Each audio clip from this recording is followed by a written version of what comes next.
The Model 3 and Y just got cheaper, a Model S refresh was spotted in Ohio, and Sandy Munro is involved in the Apple Car project. Let's get into it.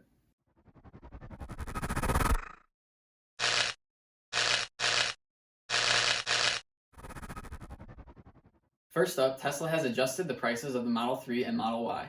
For the Model 3, the standard range plus now starts at $36,990, a drop in price of $1,000. The long-range dual-motor Model 3 price tag has not changed, and the performance trim actually increased by $1,000, giving it a new starting price of $55,990. For the Model Y, the standard range has decreased by $2,000, putting its new starting price tag at $39,990. Like the Model 3, the Model Y long-range dual-motor has not changed in price, and the performance has increased by $1,000.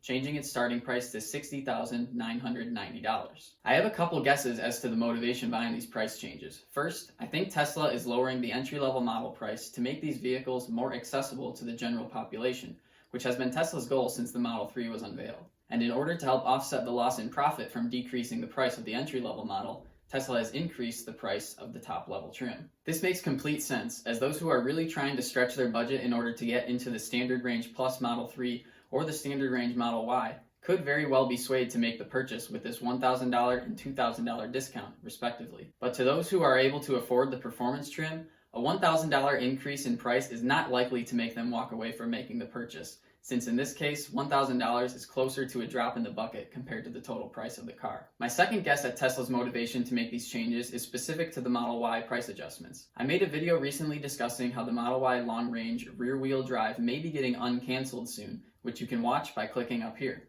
This decrease in price of the standard range Model Y may be another sign that the long-range rear-wheel drive variant is indeed coming soon. I am thinking that one reason behind the $2,000 price cut of the standard range may partially be to make a larger gap in price between the standard range and the long-range dual-motor variants, so that the long-range rear-wheel drive Model Y can sit in between these two and still be decently differentiated in price. Looking at the new prices, this leaves a $10,000 gap between the entry-level and long-range dual-motor variants for both the Model Y and Model 3.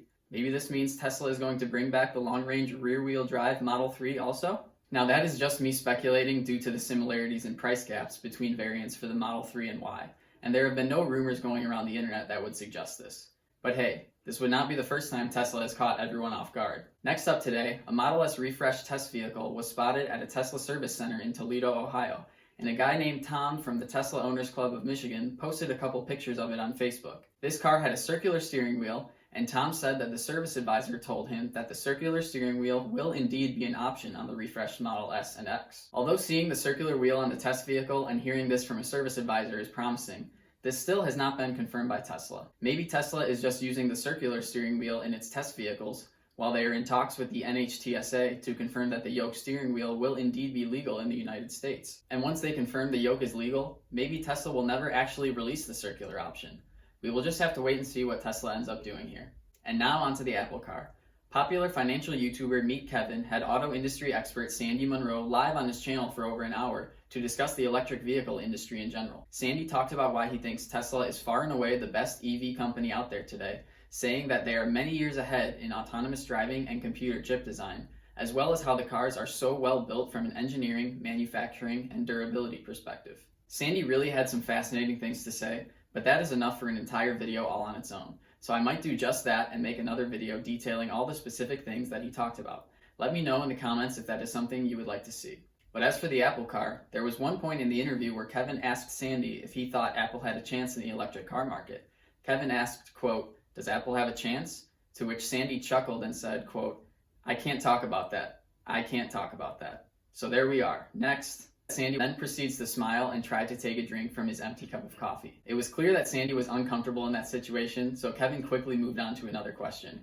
But this shows that Sandy is working on the Apple Car in some fashion and signed a non-disclosure agreement about it. If Apple has Sandy on board, it is clear that they are focusing hard on the overall build quality of the vehicle, as this is what Sandy is an expert on. Perhaps Apple has seen the criticism that Tesla has gotten on their build quality over the years and wants to specifically avoid that with the Apple Car.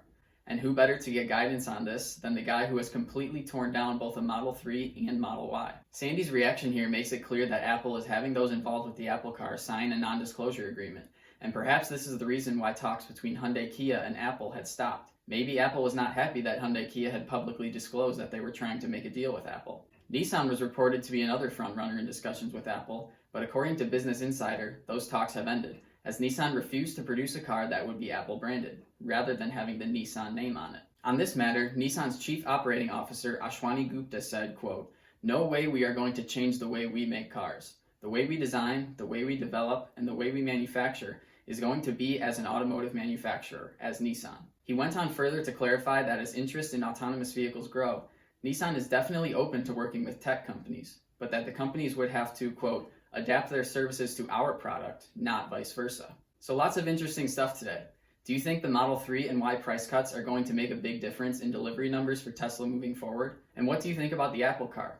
I personally think that having Sandy Munro on the Apple Car team is going to make that car incredible, whether it ends up being designed to be driverless or made for a driver. Let me know what you think in the comments down below. As always, hit that like button and subscribe for more videos like this in the near future. Thanks for watching today, and I will see you in the next video.